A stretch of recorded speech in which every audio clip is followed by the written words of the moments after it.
타이완인 백점이와 대만의 사위 최세은입니다.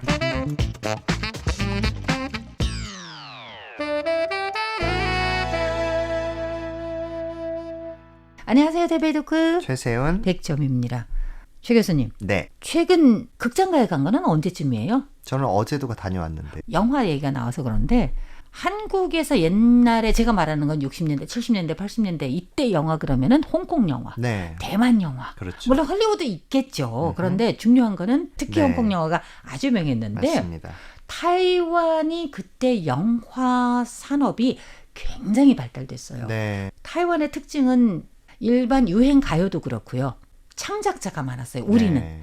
글 잘 쓰는 사람이 참 많았고 음악 잘 만드는 사람이 참 많았고 네. 하지만 우리가 그 후에 발전을 봐도 알겠지만 한국처럼 연습생 이렇게 해서 그룹을 만든다. 그렇죠. 타이완은 그게 없고 전부 다 혼자서 노는 거예요. 네, 전부 다 혼자. 맞아요. 하지만 싱어송라이터가 좀 많아요.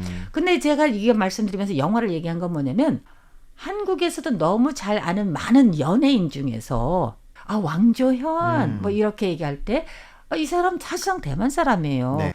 한국에서도 들어보셨을지 모르겠지만은 우리 옛날에 이제 소설이라든지 옛날 희극이라든지 제가 네. 말하는 건 뭐 명나라 때 네. 그때 그 보면 량산보 쭈잉다 그래서 남녀 나중에는 그 무덤 앞에서 다 나비가 돼서 헐헐 날아갔다 하는 한국식 약간 춘향전이죠. 서양에 로미오와 사는 로미오 줄리엣이고. 줄리엣인데요. 네. 버전이 여러 번 바뀌었는데 최고 성공한 그러니까 최고 히트한 그 버전 남녀 주인공 전부 다 대만 사람이에요.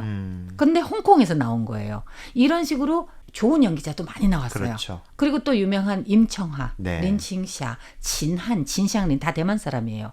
근데 이제 나중에는 전부 그 공업이 홍콩으로 이렇게 몰리고. 그렇죠. 하지만 홍콩의 특징이 뭐냐면 상업성. 네. 즉 돈 버는 게 중요하지 그렇죠. 예술성 이런 게 별로 높진 않았어요. 근데 네. 타이완은 꽤 굉장히 깊이 있는 좋은 그런 게 참 많았었어요. 타이완에.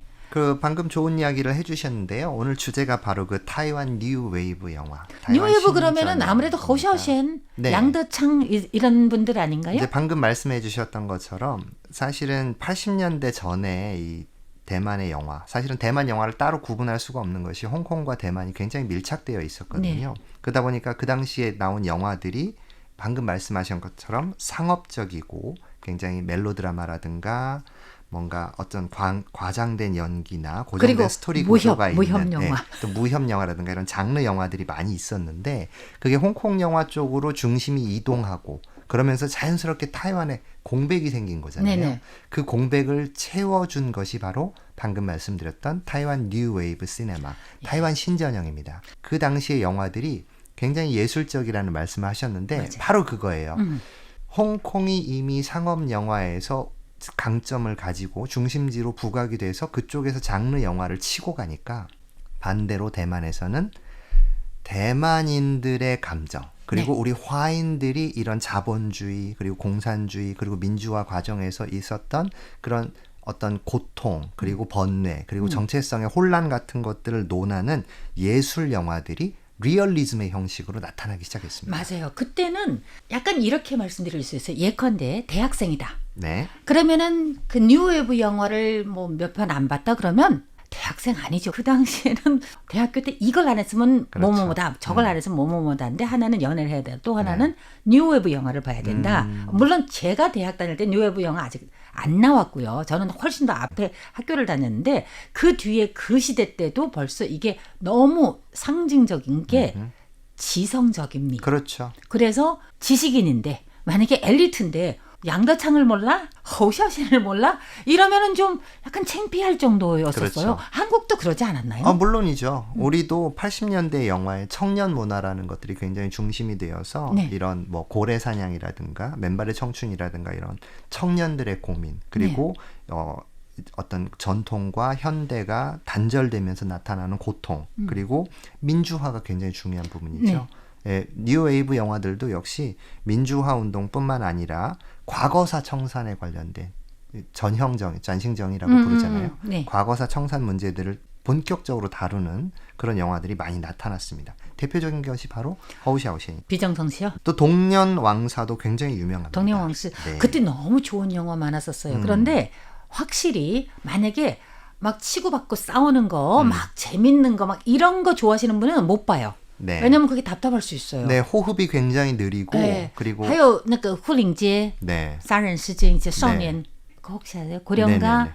고령가 살인 사건도 예, 유명한데 그 학생들 그게 바로 그것도- 양더창의 감독. 네. 예. 양도상 그 시대 때 공부펀즈라는 그것도 있었어요. 네. 굉장히 그게 우리가 봐서는 야 이거 정말 별로 돈 안 들었겠다. 네. 왜냐면은 로켓 장소가 거기밖에 없어요. 그렇죠. 그런 우리가 사는 그런 아파트 4층짜리 뭐 이런데 그러면서 실내 네. 이런 식으로 했지만 표현하는 게 바로 그 시대를 반영하는 거거든요. 자, 공포 분자는 사실 한국어로는 테러리스트라는 단어인데 아, 그게 그대로 굉장히 좀 특이하죠. 썼나요? 예, 네. 우리도 그렇게 번역을 하는데요. 네. 방금 말씀하신 것처럼 양도창 감독의 공포 분자는 타이베이 시내의 건물들을 굉장히 깊이 있게 조망을 합니다. 네. 그래서 자본주의가 발전하고 방금 말씀하신 것처럼 투자가 활성화되면서 사람들이 집을 사기 시작한 시기. 그래서 전통적인 시가지와 또 완전히 새롭게 올라가는 시가지 사이에 벌어지는 갈등 그리고 그 사이에서 번민하고 있는 청년들의 모습을 보여줬고 무엇보다도 그 사이에서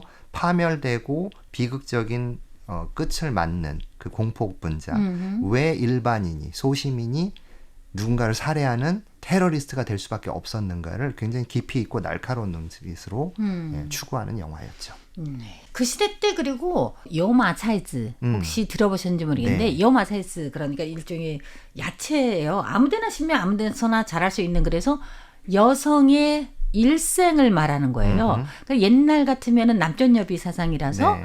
여자애는 그냥 아무렇게나 키우면 된다. 나중에 시집가 버리면 된다. 이렇게 생각을 했기 때문에 네. 고등학교는 왜 다니냐. 제가 말하는 건 우리 그런 시대예요. 그래서 그러면서 이제 겨우 중학교 졸업하니까 네. 공장을 가야 된다든지 네. 아니면 뭐 고등학교 졸업을 했으니까 가서 북이라도 배워서 뭘 해야 되는지 돈 벌어서 누굴 줘요.